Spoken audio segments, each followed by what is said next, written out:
guys, wanted to make a new video that reflects on a recent road trip we took with the Cybertruck.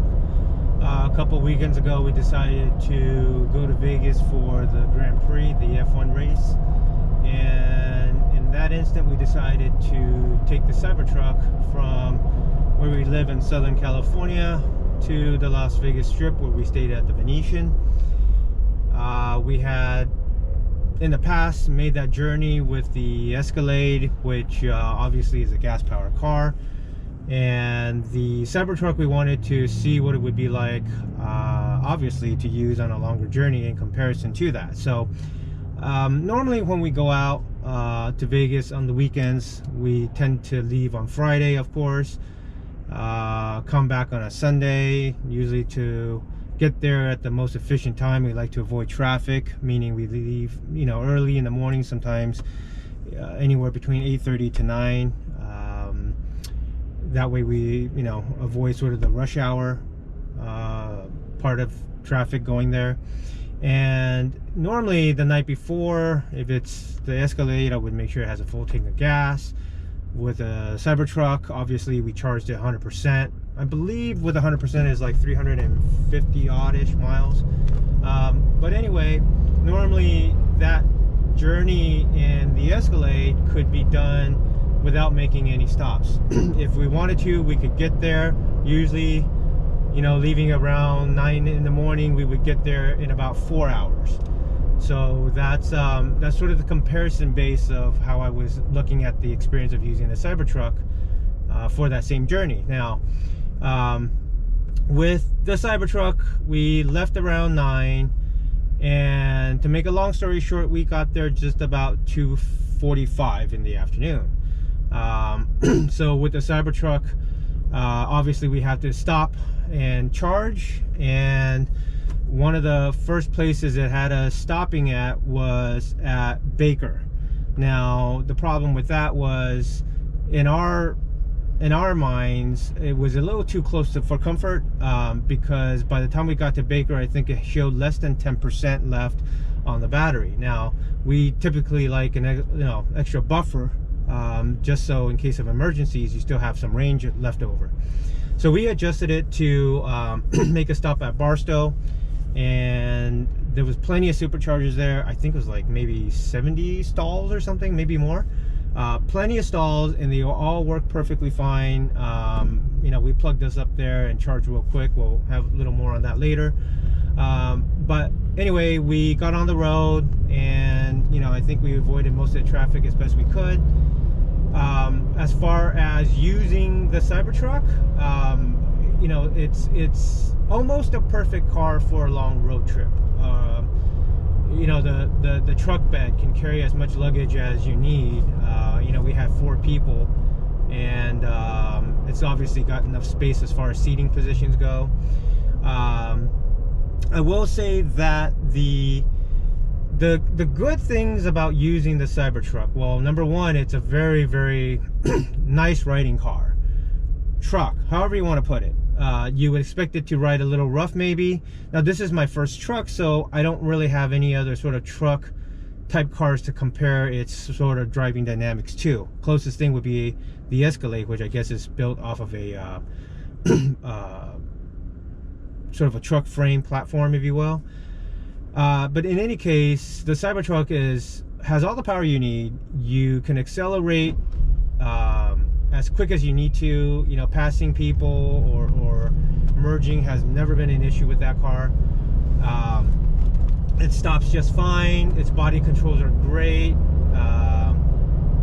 What can I say? It's just a very nice driving car. Now, in addition to that, you obviously have the full self-driving software, which we used on a few occasions.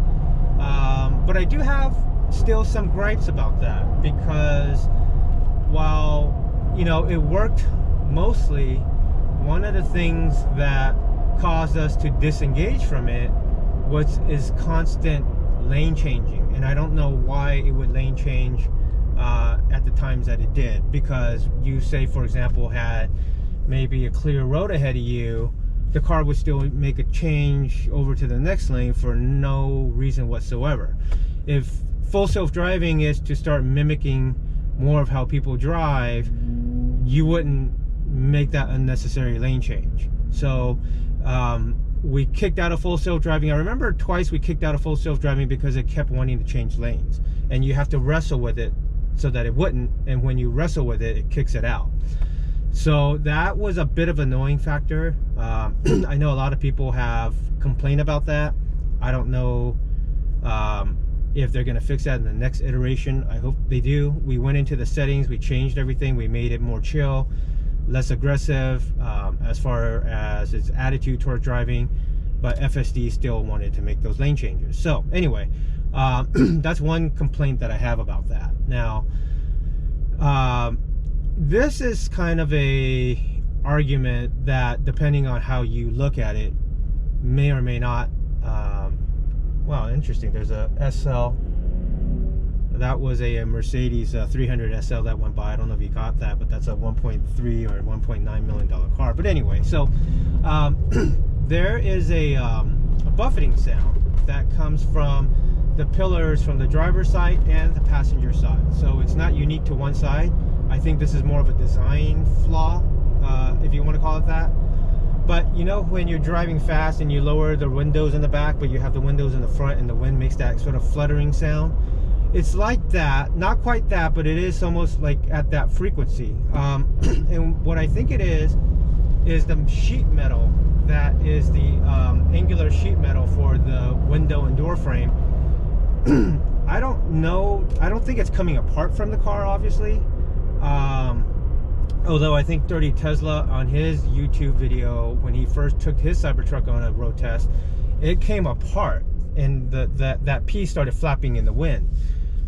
It's almost kind of like that, except it never got detached. And in fact, I think after what happened to him, Tesla issued a recall to have those pieces re-anchored in a much more secure way so that wouldn't happen. My car did have that performed, so thankfully it didn't come off. Now, this is where it becomes sort of a question of whether or not it should be an issue, right? Because I noticed that the car did that at speeds above 85. So you could argue, you know, you shouldn't really necessarily, you know, be driving at those kind of speeds. At the same token, though, I think you can also say that it shouldn't happen at any speed. So where do you fall on that, right? But below 85, you know, it's quiet. There's no issues. Now, as far as comfort-wise, you know, in the front passengers, there's really nothing to complain about. Seats are comfortable for the whole trip. You have air heating, you know, cool seats and all that. I found it a very comfortable drive. Never did I feel like I needed to get out of the car. The seats felt comfortable enough to where if I had to make a straight drive to Vegas, that would have been totally fine. However, I have adult-sized kids, and so when they're sitting in the back, their biggest complaint is that the seats are very upright, which they are. And I think even though that they are upright, you know, obviously something that could alleviate that would have been some sort of adjustment on the incline of the seats. Now, clearly in the back of a truck, the back seats, you don't really have that ability, whereas something like, say, in the Escalade, you have that available to you. So, you know, the trade-off is comfort for the passengers in the back. We brought small pillows that, you know, would kind of give them a little bit of relief on the lower back area. But ultimately, what did sort of alleviate anybody's concern about being in a position too long is that, you know, we were forced to pull over to the supercharger and get out of the car and take a break that way. To which I'll give you my thoughts on that. But the rear passengers, you know, they had, if there was anything to complain about, it was that the seats were upright. And, you know, I'd agree that if you had to sit in that position for a long period of time, it could get a bit tiresome. They did use the rear screen in the back to watch, I think, a couple of Netflix shows. So that kept them entertained. You know, most cars do have that, but it's nice that Teslas now going forward have that option as well in the back seats. The supercharging. So it was such an easy thing to do. It always has been. Nothing's changed. I think I want to maybe clarify something about people who had range anxiety. Now, I think I would still have range anxiety if every time we follow the car's plan to get to a supercharger equates to us having less than 10% left by the time we arrive. Because, you know, you never know. You always have these concerns in the back of your mind that maybe that supercharging area might be down for some reason and you have to get to the next one. And, well, if you're you know, so down on the range, you might not have enough to get there. So generally speaking, I don't like to cut it that close, but the thought of something like that happening is what I would consider range anxiety. I think it's more time anxiety that most people probably would have, and the reason I'm saying that is because on the way to Vegas, almost every exit there's a supercharging infrastructure, right? So you never felt like you were too far away from superchargers, you know, such that you would have you would start watching the mileages carefully. I think it's more time because we're still sort of conditioned to think that when we get to a gas station, we pull in and we're done in about 15 minutes as far as, you know, pumping gas in, going to pay the cashier, or maybe even going into the mini mart and looking for something to drink or eat or use the restroom there. I mean, it could all turn out to be anywhere from 15 to 20 or maybe even more.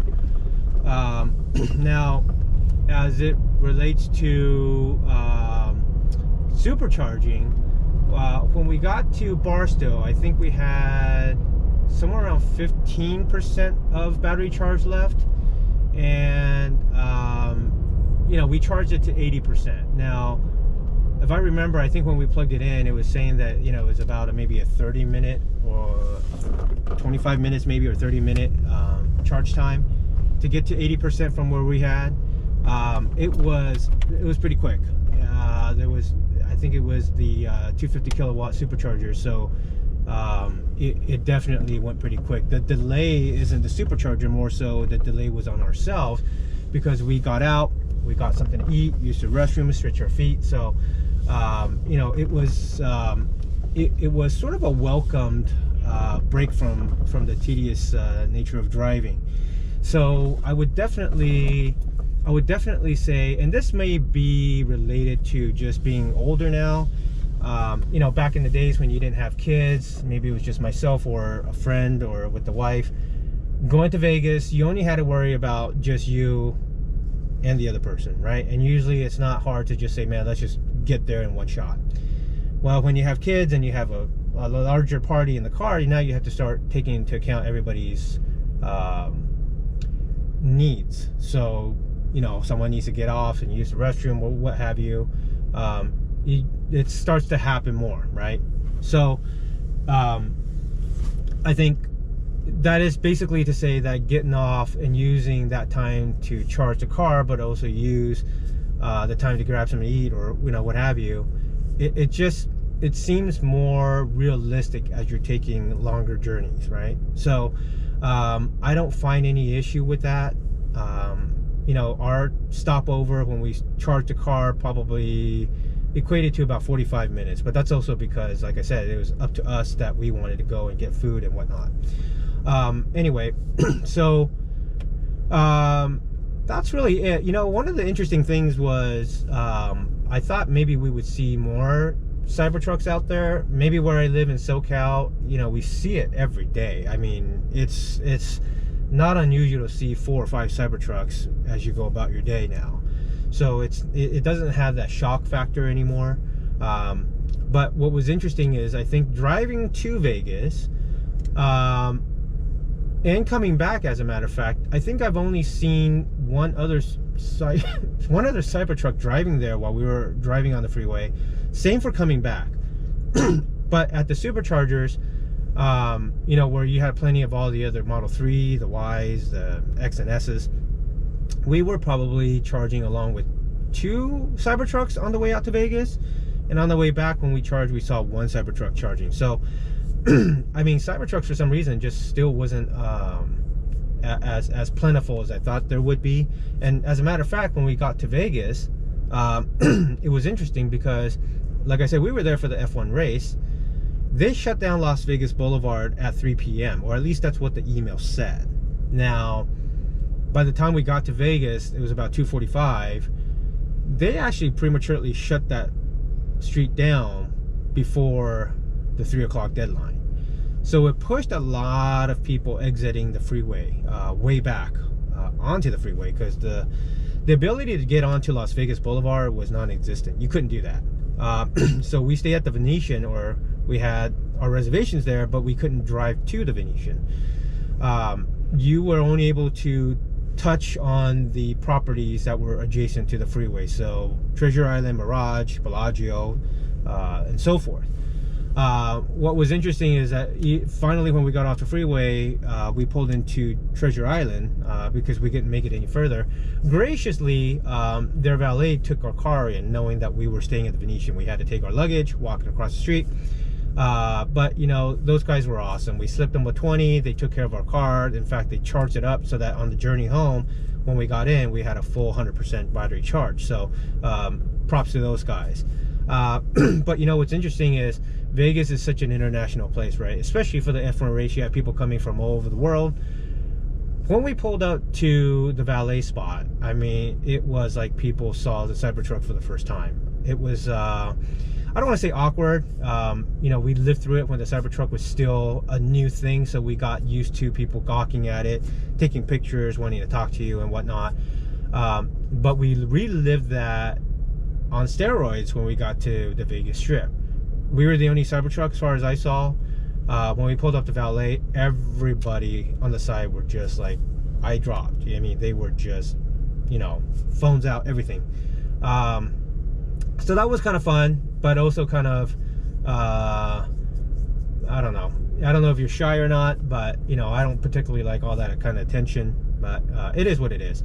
So, you know, I think a lot of the people around the world are probably in that case saw the Cybertruck for the first time. What are my thoughts on that, though? In the end, I think the Cybertruck was or is still going to be our probably primary car when we go on road trips now. You know, we have this Mercedes G-Wagon. You know, this is the 4x4 square, so it's a lifted one. This is far from being comfortable compared to the Cybertruck, and I wouldn't necessarily pick that for a road trip. Number two, you have this windshield that's pretty damn straight up, so the wind buffeting on this is atrocious. Gas mileage on this is, I mean, just as bad. So, and not to mention the rear seats, they're really cramped. I mean, there's barely any leg room. So this would definitely not be a top choice. We have the Rolls-Royce as well, but that also wouldn't be my top choice. Those have 22-inch wheels with slim tires. Something about it freaks me out from the standpoint that, you know, tires that thin can maybe catch an L easier or get a flat easier. So it's not a car I'd like to think about going on a long road trip with. We could have done it in the Model Y, but really, you know, that's a small car. I mean, the Cybertruck really just does it all. To be honest with you, going forward, I don't see anything else that we would choose, you know, to go on a road trip with. So it performed great. I hope people use it more. I hope to see it more out there on the interstates. Reflecting a little bit on the F1 race, you know, it was a great experience. We stayed at the Venetian. We had a room on the 34th floor looking down. There was a turn, the corner view that we have is when Vegas Sands, I think it's called Sand Boulevard, or I don't know what the street is, the one that divides the Wynn from the Venetian. We had a view of that turn onto Las Vegas Boulevard. And the reason I bring all this up is because, you know, during the qualifying and the practice, we were down on street level on the Wynn Hotel side, standing on the sidewalk. By the way, you know, there's 4 or 5 people deep from the fence line. So if you're not there an hour before the events happen, you're gonna have to fight height to kind of see the track. Now, what's interesting about the F1 race experience is that, you know, the cars are so fast that once they enter your view, you have less than 2 seconds before they exit your view. And that's as fast as you can turn your head to see from the front side coming towards you, and then as they, you know, leave your sight. What's really nice about being in the Venetian from our room is that they're in your sight for about 5 seconds, right? Because they have to come to the turn, they slow down, and then they have to accelerate all the way up on the straight. So you get about 5 seconds every time you see the car. The sound in person of an F1 car is glorious. I can, you know, this is an interesting point here, but you know, a lot of people want to go back to cars that make those sounds. I think sound is such an emotional part of the driving experience. And that's why I have the cars that I do. You know, because when an F1 car comes by you, you know what the car looks like if you've ever seen them on TV or in a picture or whatnot. So the design of a car goes by, you already know what it is, but it's the sound that really captures your heart. I mean, I don't know how to explain that, but if you've ever been in the presence of an actual F1 race, it's the sound. I mean, you could probably close your eyes and just listen to the cars go by and it'll get your heart racing, right? And so in contrast to an EV, EVs don't have those sounds, right? So it's an interesting dichotomy there. But going back to the whole point of the race was my daughter loves F1. I got her into F1 just from watching Drive to Survive. I'm older, right? I like to enjoy these events sort of from the comfort of home. You know, I think it's cool to experience these things at least once in person if you get the chance to. But what was really nice is that, you know, we saw the qualifying and the practice in person. So we saw the cars go by, we were there in person. On the actual day of the race, we stayed in our room so that we could see, you know, the cars in our view for a longer period of time than had we been standing down there, again, just watching the cars go by. You know, some of those Vegas tickets were like $500 and above just to have those stadium seating, which equates to the same thing. The cars are just driving by you, so you're paying $500 for cars just to go right by you in a split second. Or you can pay for the standing rooms there, which equate to about $300. But again, you're fighting height if you're trying to look over people to see the track. So ultimately, we decided to stay in the room, which was nice because we were looking right down on the track, and we had the TV playing all the commentary from all the multiple views and the angles and everything they capture on a TV sporting event. So it was an awesome combination. You know, it's something I would probably go to again, but maybe not Vegas, because Vegas, I think the report turned out that it was the most expensive F1 experience throughout the world on all the tracks that F1 rotates to. So if you go to Miami or any other track, the experience is going to be much cheaper. But we did the Vegas thing, you know, so if we ever do another F1 event in the future, I think we would be at a different location, just for a completely different experience. But yeah, getting back to the whole experience of driving the Cybertruck, yeah, it's an awesome truck. I can see why it's popular, and I hope people use it more in that fashion. You know, what can I say? I'll update you guys if we do any further road trips, but in the meantime, that's my newest update for now. All right, guys, thanks. Cool.